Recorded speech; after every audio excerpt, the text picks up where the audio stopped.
আর শুধু তাই না, ওইদিকে লক্ষ লক্ষ কাফেরের বাচ্চা আছে, আর এই দিকে মাত্র 313 জন। কতজন? 313 জন।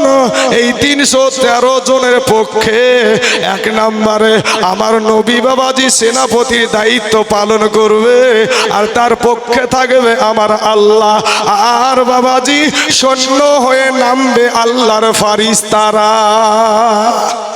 সৈন্য হয়ে নামবে আল্লাহর ফারিস্তারা। ফারিস্তাদের আপনার সেনাপতি থাকবে হযরতে জিবরিল আমিন। জোরে বলেন সুবহানাল্লাহ। জিবরাইল আলাইহিস সালাম সেনাপতির দায়িত্ব পালন করেছিলেন সেই বদরের যুদ্ধে, আর সাহাবাদের সেনাপতির দায়িত্ব পালন করেছিল আপনার আমাদের দয়ার নবী, আর কাফেরদের সেনাপতির দায়িত্ব পালন করছিল আবু জেহেল, আবু সুফিয়ান। এত বড় যুদ্ধ, সেই যুদ্ধের দেখেন এই দুই নাবালকের ঘটনা শুনুন। এই দুই নাবালকের ঘটনা। যুদ্ধে সকালবেলাতে আপনার অজর নয়নে অঢাল পানি। পানি হলে বলেন তো বালু মাটিগুলা শক্ত হয় না নরম হয় গো? শক্ত হয়ে যায়। অজর ধারায় পানি যখন হয়েছে, আর পাহাড় তখন পানি যদি পাহাড়ে হয় তো পাহাড় পিছলা হবে না শুকনো হবে? পিছলা হবে। বাবা রে, আমার আল্লাহ পাক কোরআনে বলছেন ওয়া মাকারু ওয়া মাকারাল্লাহ ওয়াল্লাহু খায়রুল মাকিরিন। আমার আল্লাহর কুদরত আপনার আমার বোঝার মতন ক্ষমতা নাই রে বাবা। আমার আল্লাহ পাক রব্বুল আলামিন যখন পানি দিলেন, মাটিটা শক্ত হয়ে গেল। এই মাটি শক্ত হওয়ার কারণে আমার নবীজির চলাফেরাতে আসান হয়ে গেল, সহজ হয়ে গেল। আর যারা পাহাড়ে জায়গা নিয়েছিল ওদের জন্য পাহাড়টা কষ্টদায়ক হয়ে গেল। পাহাড় থেকে নেমে গেল। কাফেরেরা গর্জন দেয় যুদ্ধের জন্য বেরিয়ে আসো। যুদ্ধ যখন শুরু হয়ে গেল, আব্দুল্লাহ ইবনে আউফ বাবা রে, একজন আল্লাহর নবীর সাহাবী, ওই সাহাবীকে ওই দুইটা নাবালক সন্তান মুআজ আর মুআব্বাস দুইজনে গিয়ে জিজ্ঞাসা করে, চাচা গো, ওগো চাচা, শুনেছি আমার নবীজির বড় দুশমন, আমার নবীজির বড় দুশমন আবু জাহেল। সেই আবু জাহেল নাকি এই যুদ্ধে এসেছে। আপনি কি চিনেন নাকি? আপনি কি চিনেন নাকি ওই আবু জাহেলটাকে? তার আগে বাবা যে ওই সাহাবীর পাশে যখন দুইটা সন্তান দাঁড়িয়েছিল, ওই আল্লাহর নবীর সাহাবী মনে মনে একটু ঈর্ষা করছিল কি, যে আমার পাশে দুইটা ছোট ছোট বাচ্চা, এদের দিয়ে তো কোনো কাজ হবে না। যদি একটা বড় মানুষ যদি দাঁড়াতো, শক্তিশালী যুবক যদি দাঁড়াতো, তাহলে আমার পাশে কাজে লাগতো। কিন্তু দুইটা সন্তান যখন বলেছে, চাচা গো একটা বার বলেন আবু জেহেল কোনটা? সঙ্গে সঙ্গে বলছে, কেন কি হয়েছে? বলে গো আল্লাহর নবীর সাহাবী, আমার নবীকে ওই আবু জেহেল কঠিন গালাগালি করেছেন। আমার নবীকে ওই আবু জেহেল অনেক কষ্ট দিয়েছে। আমার নবীর জন্য রাস্তার মাঝে গর্ত খুঁড়েছে। ওই আবু জেহেলকে দুনিয়া থেকে শেষ করে দিব। এ বাবা রে, অমনি ওই কথা শোনার সঙ্গে সঙ্গে আপনার আল্লাহর নবীর সাহাবী বলে, আহারে, নবীর প্রেমে কত এই ছোট নাবালক ছেলে নবীর প্রেমে কত মাশগুল হয়ে গেছে। এত ভিতরে আপনার ঈমান তরতাজা আরো হয়ে গেল। বলে ওই দেখো, সবার উপর দিয়ে যাকে দেখা যায়, ওই ঘোড়ার উপরে যে বসে আছে, ওই ঘোড়ার উপরে যে বসে আছে যাকে দেখা যায়, ওটাই হলো আবু জাহেল। ওটাই হলো আবু জাহেল। দুইটা নাবালক ছোট ছোট সন্তান হাজার হাজার মানুষের ইফাক উফাক দিয়ে গিয়ে বাবাজি যে পৌঁছে গেছে একবার ওই জায়গায় আবু জেহেলের কাছে। আবু জেহেলের কাছে পৌঁছানোর পরে এক ভাই আর এক ভাইকে বলছে, তুই আগে শুরু করবি না আমি আগে শুরু করব? তুই আগে শুরু করবি না আমি আগে শুরু করব? বাবারা, আমার সোনা মানিকেরা, এক ভাই বলা বলি করতে করতে এক ভাই হঠাৎ করে বলল, ভাই রে, এই যে আমি শুরু করে দিলাম, খেজুরের ডাল দিয়ে বাবাজি এমন ভাবে আপনার আক্রমণ করেছে, আবু জেহেল আপনার জমিনে পড়ে গেছে।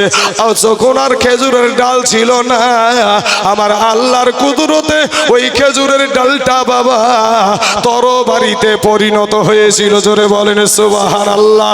যেমন এক ভাইয়ের আঘাতে ওই কাফের বেদিন আবু জাহেল যখন আপনার জমিনে পড়ে গিয়েছে, এমন সময়তে আর এক ভাই আবু জেহেলের বুকের উপরে বসে খেজুরের ডাল দিয়ে একেবারে সিনা সোজা করে একেবারে আপনার বুকের উপরে বসায়া দিয়েছে, বুকের ভিতরে আপনার তরবারির মতন লাগায়া দিয়েছে। ওই আবু জেহেল যখন পড়ে গেছে, দূর থেকে তার বেটার নাম ছিল ইকরামা, তখন ছিল কাফের, পরে মুসলমান হয়েছিল। ওই ইকরামা রাদিয়াল্লাহু তাআলা আনহু, উনি তখন কাফের ছিল বাবা।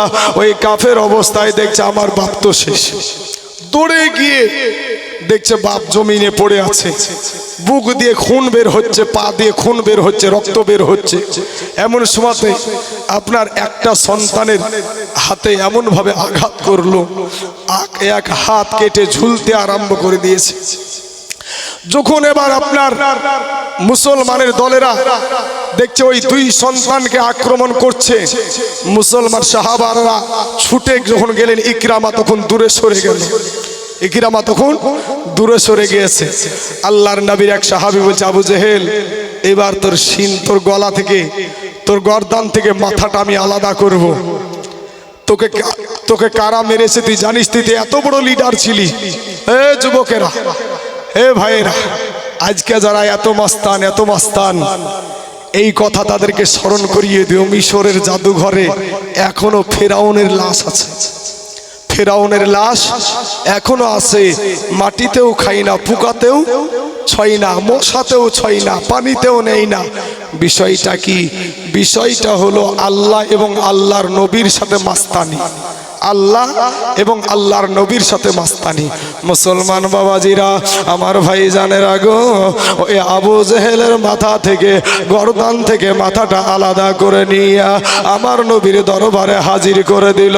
ও মুসলমান, আমার বলার উদ্দেশ্য হলো এটাই, আমার বলার নিয়ত হলো এটাই। আজকে যারা মুসলমানদেরকে ভয় দেখাচ্ছে, আজকে যারা মুসলমানদেরকে বাবা এইরকম আতঙ্ক সৃষ্টি করেছে, কত মুসলমানের বাবা জীবন চলে যাচ্ছে এই সায়ের আপনার আতঙ্কে। কত মুসলমান বাবাজি আপনার হার্ট অ্যাটাক করছে, কত মুসলমান স্ট্রোক করে মারা যাচ্ছে। কিন্তু ভাই রে, এমন একটা দিন আসবে এই মুসলমানদের জয় হবে, এই মুসলমানদেরই জয় হবে। আজ হোক, কাল হোক, 1 বছর পরে হোক, 10 বছর পরে হোক, 20 বছর পরে হোক, 50 বছর পরে হোক, মুসলমানদেরই জয় হবে। কারণ আজকে যদি আমরা নাও পারি, কাশ্মীরি রহমতুল্লাহ আলাই একটা কিতাব লিখেছে, তো এই কিতাবে একটা ভবিষ্যৎবাণী করেছে যে এই ভারতের জমিনে কাতারে কাতারে মুসলমান যুবকদের রক্ততে লাল হয়ে থাকবে, কাতারে কাতারে মুসলমানদের লাশ পড়ে থাকবে, কাতারে কাতারে মুসলমানদের লাশ। এই মুসলমানদের কষ্ট দেখে, মুসলমানদের কষ্ট দেখে পার্শ্ববর্তী রাষ্ট্রগুলা, মুসলিম রাষ্ট্রগুলা একত্রিত হয়ে যাবে।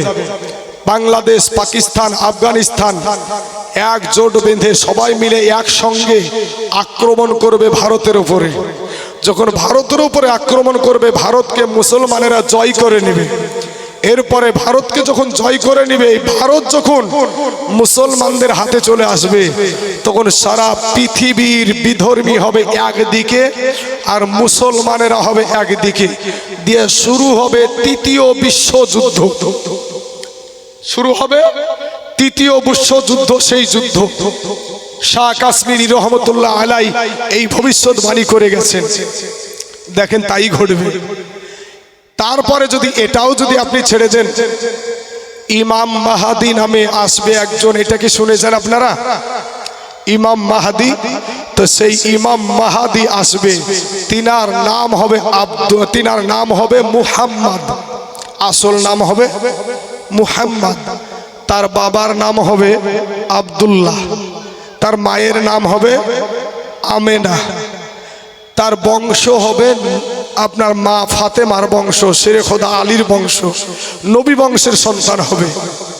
সেই ইমাম মাহাদি যখন আসবে তখন বাবাজি দাজ্জাল আসবে। দাজ্জাল এক চোখ, লেখা থাকবে কাফেরে কাফের, লেখাই থাকবে। এক হাতে থাকবে জান্নাত, বাম হাতে থাকবে জান্নাত, আর ডান হাতে থাকবে জাহান্নাম। একই জায়গাতে মানুষকে হত্যা করবে আবার জীবিত করবে। এই শক্তি আমার আল্লাহ দান করবে, এই শক্তি আমার আল্লাহ দান করবে। যেই জমিতে জীবনে কোনোদিন ফসল হয় নাই, যেই জমিতে জীবনে কোনোদিন ফসলই হয় নাই, সেই জমিতে বলবে এই জমি ফসল দে, ফসল হতে আরম্ভ হয়ে যাবে। মানুষকে রাতারাতি কোটিপতি বানায়া দিবে।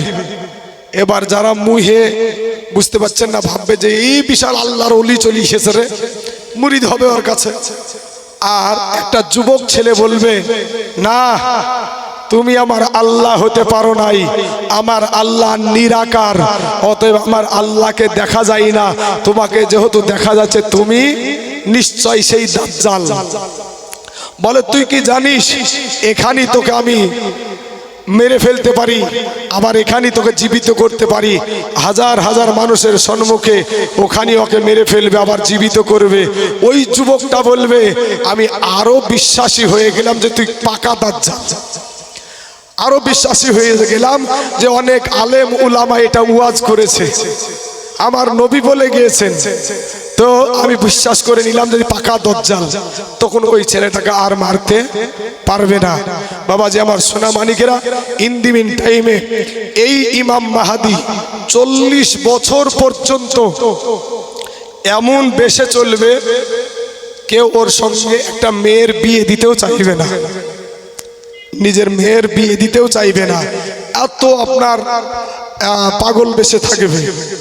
একটা আপনার যুগ্গি এলাকা মতো থাকবে, যে এলাকায় কারেন্টের বাল্ব পর্যন্ত জ্বলা এলাকা থাকবে না, এমন একটা জায়গা। সেই জায়গায় তিনি 40 বছর পর্যন্ত মহিষ, আপনার উট, দুম্বা চড়াও করবে। এরপরে 40 বছর পরে যাবে আপনার হজ করতে মক্কাতে। মক্কাতে কিছুদিন থাকার পরে মক্কার পরিবেশ এত খারাপ হয়ে যাবে, ওই মক্কার পরিবেশ খারাপ দেখে, পাপাচার দেখে মদিনার দিকে, আমার নাবির রওজার দিকে রওনা দিবে। মদিনার দিকে যখন রওজা দিবে, তো আপনার রওনা দেওয়ার আগে কিছু আল্লাহর ওলি, আল্লাহওয়ালা ব্যক্তি বলবে তোমাকে ইমাম মেহেদির মতন দেখা যায়। তখন বলবে যে আনা মুহাম্মদ, আমি মুহাম্মদ, আমি আব্দুল্লাহর বেটা মুহাম্মদ। তখন কেউ উনি নিজে কোনো সময় স্বীকার করবেন না যে আমি সেই ইমাম মেহেদি, এটা নিজে স্বীকার করবে না। তখন আপনি যখন আপনার শুরু করবে, রওনা শুরু করবে মদিনার দিকে, মদিনার মাঝ রাস্তাতে আবার কিছু আল্লাহর ওলিগণের সঙ্গে তার সাক্ষাৎ হবে। ওই সাক্ষাতে আপনার ওনাকে দেখে সবাই চিনে ফেলবে, ইনি হলেন ইমাম মাহাদি। লক্ষ লক্ষ হাজার হাজার মানুষের আপনার সঙ্গে হাঁটবে, তো সবার চাইতে ওনাকে উঁচু দেখা যাবে, ওনাকে উঁচু দেখা যাবে। আমার নবীজি বলেছেন তার হাসি হবে কেমন, তার চোখের ভুরু হবে কেমন, তার গর্দন হবে কেমন, এগুলো আমার নবীজি সব বয়ান করে গিয়েছেন। তো আল্লাহর ওলিগণ বলবে ইনি হলেন ইমাম মাহাদি। যখন বলবে না আমি হইলাম আব্দুল্লাহর বেটা মুহাম্মদ, তখন বাবাজি আল্লাহর ওলিগণ তাকে ছাড়বে না, জোর করে আবার ধরে মক্কাতে কাবা শরীফের কাছে নিয়ে যাবে। কাবা শরীফের কাছে যাওয়ার পরে বলবে দেখুন তো আপনারা সকলেই আমার নবীজি যার কথা বলে গেছেন যে ইমাম মাহাদি, তো ইনাকে তার মতন দেখা যায় কিনা? সকলেই এক বাক্যে বলবে হ্যাঁ ইনি হলেন ইমাম মাহাদি। তবুও স্বীকার করবে না। আল্লাহর তরফ থেকে আওয়াজ হবে, আল্লাহর তরফ থেকে আওয়াজ হবে যে ইনি হলেন এই জমিনে এখন খলিফা। জোরে বলেন সুবহানাল্লাহ। ইনি হলেন এই জমিনে এখন খলিফা, তখন বাবাজি খলিফা হিসাবে উনি তখন বলবে যে হ্যাঁ আমি হলাম ইমাম মাহাদি। শুরু হয়ে যাবে বাবাজি ইমাম মাহাদির দিকে, সকল মুসলমানেরা ইমাম মাহাদির দিকে আগমন শুরু করে দিবে। এর মধ্যে কিছু মুনাফিক মুসলমান হবে, কিছু মুনাফিক মুসলমান হবে। এই মুনাফিকেরা বা ইমাম মাহাদির সাথে যুদ্ধ করতে যাবে। আমাদের সমাজে মুনাফিক মুসলমান আছে না নাই গো? মুনাফিক মুসলমান বেশির অংশ আছে বাপ। এই মুসলমানেরা যেদিকে একটু লোভ পায় সেদিকে পাবার হয়। একটু যদি বাবাজি কিছু আমাদের মৌলবীদের ভিতরে কিছু বাবাজি দালাল মৌলবীও আছে, কিছু দালাল মৌলবী আছে। যখন বাবাজি এই মুসলমানদের এই স্টেজটা একটা পবিত্র স্টেজ, এই চেয়ার থেকে নেমে যখন রাজনীতিতে নামলো, তো রাজনীতিতে নামার পরে ও যখন এমপি এমএলএ হয়ে গেল, দেখবেন এমপি হয়ে যাওয়ার পর ওর মুখে তালা লেগে যায়, ওর মুখে ঠাঠা ঠাঠা পড়ে। সিদ্দিকুল্লাহ চৌধুরী নামে একজন ব্যক্তি আছে, চিনেন না? চিনেন না? এই মুসলমানদের এত কষ্ট হয়, মুসলমানদের ওয়াকফ সম্পত্তি নিয়ে নিচ্ছে, মুসলমানদের মসজিদের জায়গা, মুসলমানদের মাদ্রাসার জায়গা, মুসলমানদের গরুস্থানের জায়গা, এগুলাকে আর বাবেদের জায়গা। এরপরেও এই সিদ্দিকুল্লাহ চৌধুরীর এক ডাকে পুরো কলকাতায় এক সময় বাবাজি লকডাউন হয়ে যেত। পুরো কলকাতা একেবারে আপনার বন্ধ হয়ে যেত। সেই সিদ্দিকুল্লাহ চৌধুরী এখন পর্যন্ত কোনো কথা বলে নাই। ওয়াসিম সরকার, যার নাই কোনো দরকার, আমার কোরআন নিয়ে, আল্লাহর কালাম নিয়ে এত বড় মিথ্যা অপবাদ দিল। সিদ্দিকুল্লাহ চৌধুরীর মেহবুব মুর্শিদের মুখ দিয়ে একটা কথা বের হলো না। মুসলমান ভাই, তাহলে বোঝা যায় ডাল মে কুচ কালা হয়। মৌলবি হলি যে বাবাজি আল্লাহর ওলি হয়ে যায় তা না, মৌলবি হলি যে আল্লাহর ওলি হয়ে যায় এরকম না। মুসলমান বাবারা একবার দুরূদে পাক পড়েন, আল্লাহুম্মা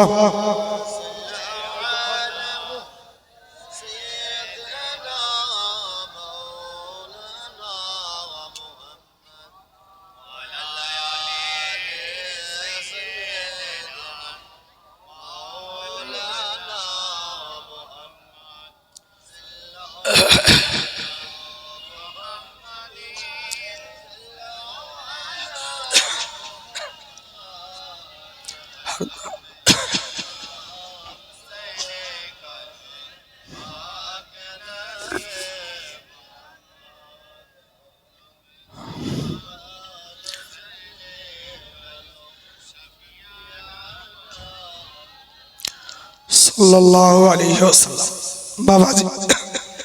বাবাজি আমার সোনা মানিকেরা, আপনারা বুঝতেই পারছেন যে আমার কি হালাত চলছে। 5 দিন পর বিছানা থেকে আজকে উঠেছি, মনে হলাম, মনে একটা সাহস জোগালাম।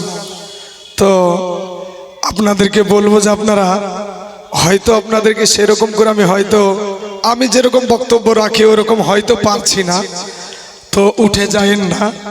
একজন আল্লাহর ওলি আছে, একজন পীর সাহেব আছে, তার সঙ্গে একটু দোয়া করে যায়। আমার কথাগুলো নিশ্চয় কমিটির ভাইরা শুনতে পাচ্ছে, খুব তাড়াতাড়ি নিশ্চয় তেনারা হুজুরকে নিয়ে চলে আসবে। আমার গলা দিয়ে যে কথা বের হচ্ছে না, আপনারাও যেমন বুঝতে পারছেন, কমিটির ভাইরাও বুঝতে পারছে। অতএব আপনাদেরকে বলবো যে একজন আল্লাহর ওলির সঙ্গে হাত উঠিয়ে দোয়া করবেন। মা বাপ কবরে শুয়ে আছে, সেই মা বাপের জন্য দোয়া করবেন। নিজের গুনহা আল্লাহর কাছে ক্ষমা চাইবেন। বাপ, কবর বড় ভয়ানক জায়গা। যে কথাটা আমি বলছিলাম, যে কথাটা, যাই হোক, সভাপতি সাহেব বলছে চলে গেল, জানতে বলছে। বাবাজি, তাহলে আপনাদেরকে হুজুর আসছে, যতটুকু সময় লাগছে আপনাদেরকে বলি, একটু যতটুকু বের হচ্ছে একটু সবর ধরেন ভাই। শোনা, মানুষের আপদ বিপদ কখন আসে কেউ জানে না, কেউ জানে না।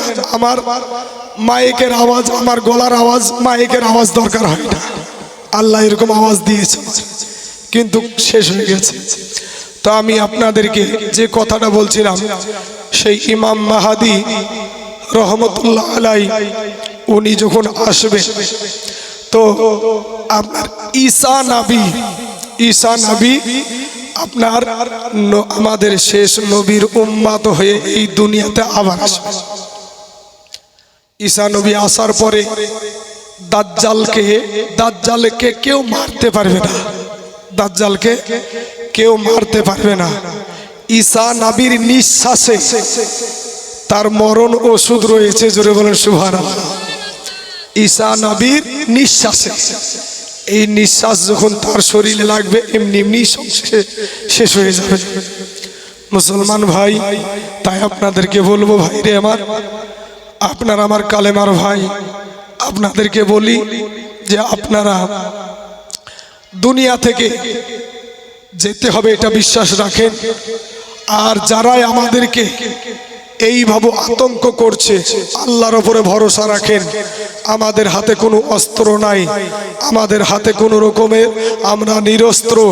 আমাদের প্রশাসন আমাদের না, প্রশাসন আমাদের না, প্রশাসনকে সরকার যা বলবে সেটাই করবে।